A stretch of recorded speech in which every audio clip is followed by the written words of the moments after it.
વંદે માતરમ વિદ્યાર્થી મિત્રો, આજે આપણે ધોરણ 6 વિષય ગણિત શીખવાનો છે અને ગણિતમાં આપણે અત્યારે ચેપ્ટર ચાલે છે 11મું. કયું છે? બીજ ગણિત. અને બીજ ગણિતમાં આપણે શું શીખતા હતા?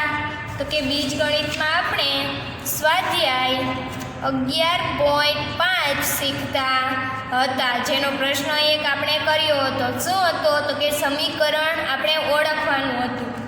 ત્યાર પછી પ્રશ્ન 2નો કોષ્ટક કર્યો હતો અને અત્યારે આપણે પ્રશ્ન 3 શરૂ હતો, જેનો પહેલો અને બીજો 2 દાખલા આપણે જોઈ ગયા.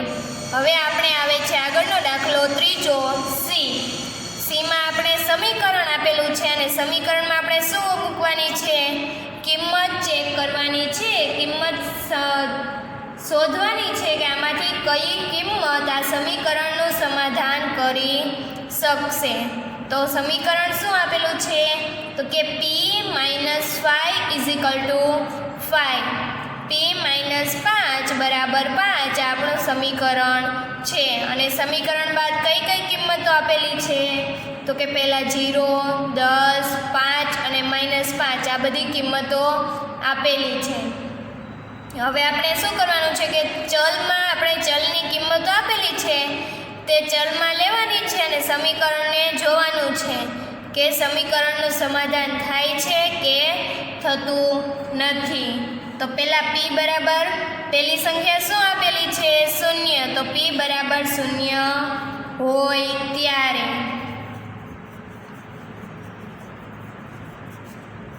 p બરાબર 0 હોય ત્યારે હવે આપણે શું કરતા હતા? તો કે સમીકરણની ડાબી બાજુ અને સમીકરણની જમણી બાજુ, બરાબરની સામેની સાઈડ શું હોય? ડાબી અને જમણી. તો બંને બાજુ ચેક કરતા હતા. બંને બાજુ સમાન આવે તો સમીકરણનું સમાધાન થાય અને બંને બાજુ સમાન ન આવે તો સમીકરણનું સમાધાન થતું નથી. તો હવે આપણે ચેક કરશું. પહેલાં તો સમીકરણની ડાબી બાજુ. તો નીચે લખીએ કે સમીકરણની ડાબી બાજુ. હવે ડાબી બાજુમાં શું આપેલું છે? તો કે p - 5. આપણે શું આપેલું છે? p - 5. આ સમીકરણની ડાબી બાજુ છે. હવે p તરીકે આપણે શું લેવાનું છે? જુઓ તો ચલ તરીકે 0 લેવાનું છે. તો આપણે આગળ લઈએ 0 - 5. તો 0 - 5 એટલે જવાબ કેટલો આવશે? 0 માંથી 5 જાય તો જવાબમાં આવશે -5. હવે આગળ જોઈએ. ડાબી બાજુ પૂરી થઈ. હવે આપણે જોઈએ તો જમણી બાજુ. જમણી બાજુ. તો જમણી બાજુમાં શું આપેલું છે? ખાલી 5 એટલે 5 આપેલો છે. તો પહેલાં તો ડાબી બાજુ લીધી, 0 માંથી 5 જાય તો 0 માંથી 5 એકમ દૂર જાય તો કેટલા આવશે? -5. અને જમણી બાજુ, તો જમણી બાજુ કેટલી આપેલી છે? 5 આપેલી છે. હવે શું કરવાનું છે? તો કે ડાબી બાજુ કેટલી આવી? -5 અને જમણી બાજુ મળી 5. બંને સમાન છે જુઓ તો કે નહીં, બંને સમાન નથી. સમાન નથી તો નિશાની કઈ આવશે? નોટ ઇક્વલ ટુ ની નિશાની આવશે. તેથી આપણે નીચે વાક્ય લખીશું કે p બરાબર 0 એ આપેલ સમીકરણનો ઉકેલ નથી. ઉકેલ છે જુઓ તો નહીં, કારણ કે બંને સમાન થતું નથી. હાલો, p બરાબર 0 ન ચાલ્યું. હવે આગળની આપણે કિંમત લઈએ. p બરાબર 10. તો આગળ લઈએ કે p બરાબર 10 હોય ત્યારે. હવે 10 હોય ત્યારે આપણે શું કરશું? તો કે સમીકરણની પહેલાં તો ડાબી બાજુ ચેક કરશું અને પછી જમણી બાજુ. તો નીચે લખીએ કે સમીકરણની ડાબી બાજુ. હવે ડાબી બાજુ શું આપેલી છે? બધાને ખબર જ છે, p - 5. તો p - 5. p તરીકે આપણે કિંમત કેટલી લેવાની કીધી? 10. p ની જગ્યાએ આપણે 10 કિંમત લેવાની છે. તો p ની જગ્યાએ 10 લઈએ, -5.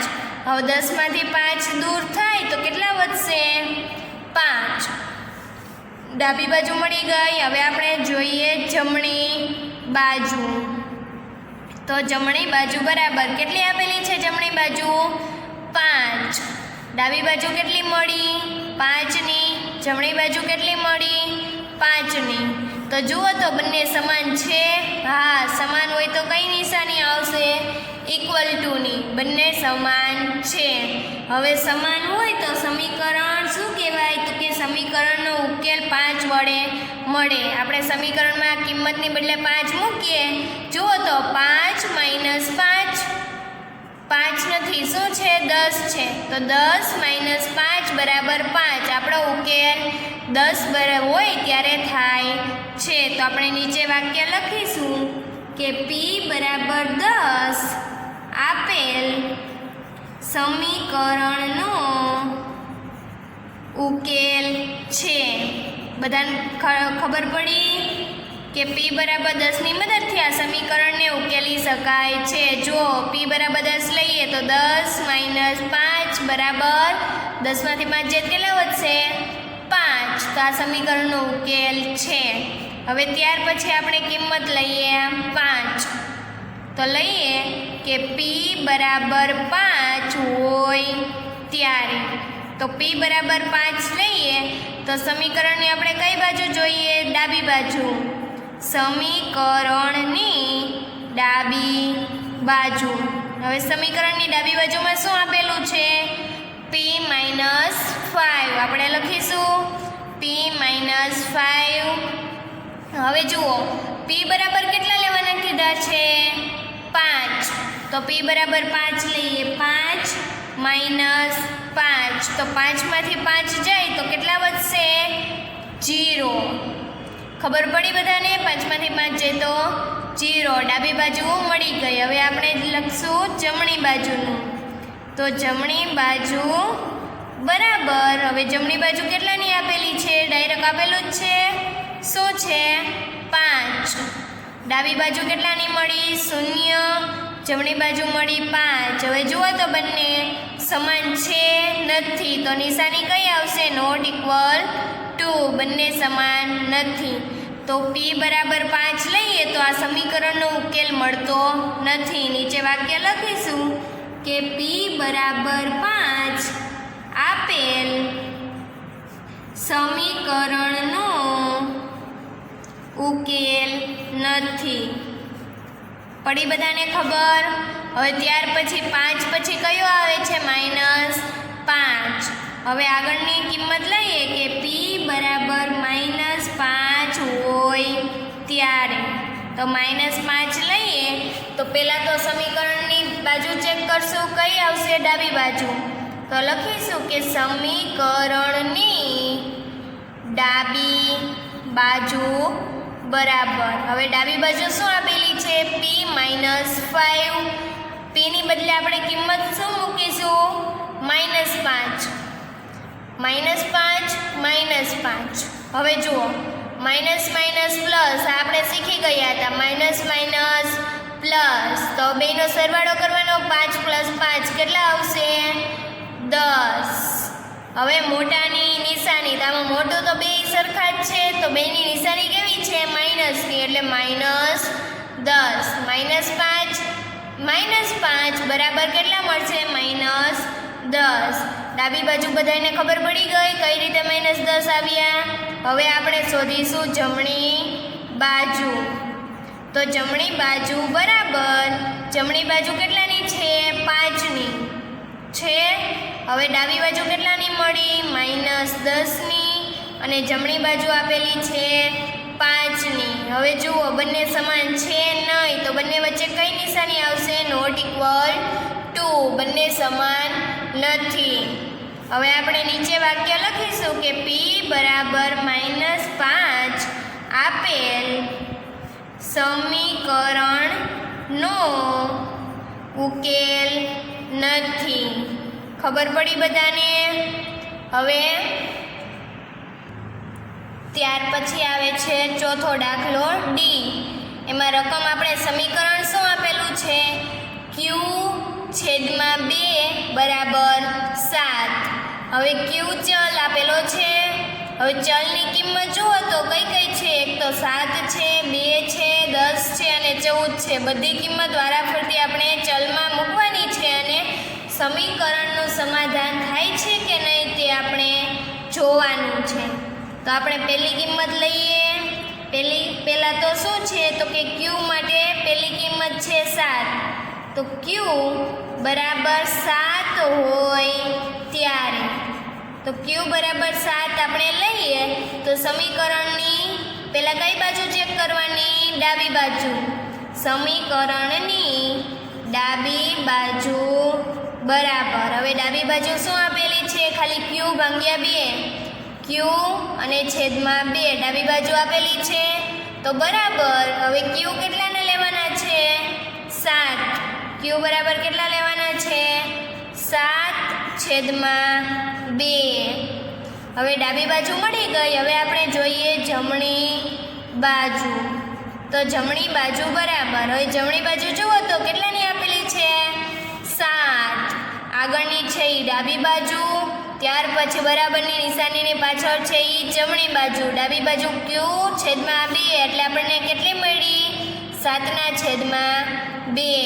અને જમણી બાજુ કેટલી આપેલી છે? 7ની. હવે સરખાવાનું કે ડાબી બાજુ 7/2 અને જમણી બાજુ છે 7ની. બંને બરાબર છે નહીં તો નિશાની કઈ આવશે? Not equal to. બંને સમાન નથી. તો આપણે નીચે વાક્ય લખીશું કે ક્યુ બરાબર 7 આપેલ સમીકરણનો ઉકેલ નથી. ખબર પડી? ક્યુ બરાબર 7 લઈએ તો સમીકરણનું સમાધાન થતું નથી. તો આગળ બીજું લઈએ. બીજું શું આપેલું છે? 2. તો ક્યુ બરાબર 2 હોય ત્યારે ક્યુ બરાબર 2 હોય ત્યારે હવે આગળ આવશે કે સમીકરણની ડાબી બાજુ. કઈ બાજુ ચેક કરવાની છે? ડાબી બાજુ. ડાબી બાજુ શું આપેલી છે? ક્યુના છેદમાં 2. ક્યુ કેટલા લેવાના કીધા? 2. 2/2. હવે 2/2 ભાગાકાર કરીએ તો જવાબ કેટલો મળશે? 1નો. 2/2 એટલે 1. ડાબી બાજુ મળી ગઈ. ત્યાર પછી આપણે જોઈએ જમણી બાજુ. તો જમણી બાજુ તો ખબર જ છે કેટલી છે? 7. ડાબી બાજુ કેટલી મળી? 1ની. જમણી બાજુ કેટલાની છે? 7ની. બંને સમાન છે નહીં તો નિશાની આવશે નોટ ઇક્વલ ટુ. નીચે વાક્ય લખીશું કે ક્યુ બરાબર 2 આપેલ સમીકરણનો ઉકેલ નથી. ઉકેલ ના હોય તો આપણે ત્રીજી કિંમત ચેક કરીશું. ત્રીજી કિંમત શું આપેલી છે? 10. તો લખીએ કે ક્યુ બરાબર 10 હોય ત્યારે. હવે ક્યુ બરાબર 10 હોય ત્યારે સમીકરણની કઈ બાજુ ચેક કરશું? ડાબી બાજુ. તો લખીએ કે સમીકરણની ડાબી બાજુ. હવે સમીકરણની ડાબી બાજુ શું આપેલી છે? ક્યુના છેદમાં 2 અને ક્યુ કેટલા આપેલા છે? 10. તેથી 10/2. 10/2 તો 2 પંચા કેટલા થાય? 10. તો જવાબ કેટલો આવશે? 5. હવે ડાબી બાજુ થઈ ગઈ. ત્યારબાદ આપણે જોઈએ જમણી બાજુ. તો જમણી બાજુ તો આપણને આપેલી જ છે. કેટલી છે? 7. ડાબી બાજુ કેટલાની મળી? 5ની.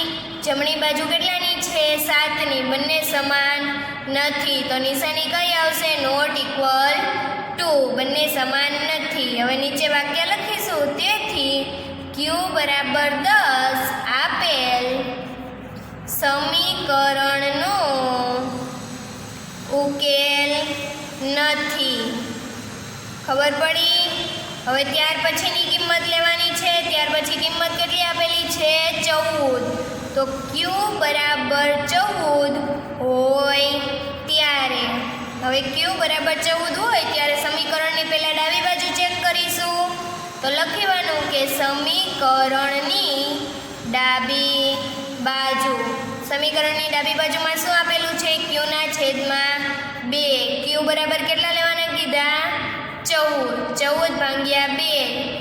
14/2 2 × 7 = 14. તો આપણે જવાબ કેટલો મળશે 7. ડાબી બાજુ 7 નહીં મળી. હવે આગળ જોઈએ જમણી બાજુ. જમણી બાજુ બરાબર. હવે જમણી બાજુ ઓલરેડી આપેલી જ છે 7. ડાબી બાજુ મળી 7ની અને જમણી બાજુ મળી 7ની. તો બંને કેવા છે? સમાન છે. તો આપણે સમીકરણમાં 7 મૂકીએ ક્યુ બરાબર 14 મૂકીએ તો આપણે સમીકરણનું સમાધાન થાય. હવે જુઓ ક્યુ બરાબર કેટલા? 14. 14 ભાગ્યા 2 બરાબર. હવે 14 ભાગ્યા 2 2 સત્તા 14. તો આપણને 7 જવાબ આવ્યો. તો 14 વડે સમીકરણનું સમાધાન થાય. તો આપણે લખીશું કે તેથી ક્યુ બરાબર 14 આપેલ સમીકરણનો ઉકેલ છે. ક્યુ બરાબર 14 લઈએ તો સમીકરણનો ઉકેલ મેળવી શકાય. હવે ત્યાર પછી જુઓ ડી પૂરો થયો ને ડી બાદ આવે છે ઈમાં શું આપેલું છે સમીકરણ? તો કે r - 4 = 0 અને ચલ r બરાબર કિંમત કઈ લેવાની છે? પહેલા 4 લેવાની, પછી -4 લેવાની, 8 લેવાની અને 0 લેવાની. આ બધી કિંમત એક વારાફરતી મૂકતી જવાની અને ચેક કરતું જવાનું કે સમીકરણનું સમાધાન થાય છે કે નથી થતું. અને ત્યારબાદ આવે છે એફમાં સમીકરણ શું છે? x + 4 = 2. x + 4 બરાબર 2. જેમાં xની કિંમત શું આપેલી છે? -2, 0, 2 અને 4. આ બધી કિંમતો આપેલી છે. તો તમારે દાખલા નંબર ઈ અને એફ હોમવર્કમાં કરવાના છે. ઈની કિંમત જુઓ તો r - 4 બરાબર 0. જેમાં r માટે શું લેવાનું? પહેલાં 4 લઈને ચેક કરવાનું, પછી -4, પછી 8 અને પછી 0 અને જોવાનું કે કયા કિંમતની મદદથી સમીકરણનો ઉકેલ મળે છે. ત્યારબાદ પાંચમો દાખલો એફ સમીકરણ છે x + 4 બરાબર 2. જેમાં xની કિંમત આપણે લેવાની છે પહેલાં -2, પછી 0, પછી 2 અને પછી 4 લઈને આપણે ચેક કરવાનું છે કે સમીકરણનું સમાધાન થાય છે કે થતું નથી.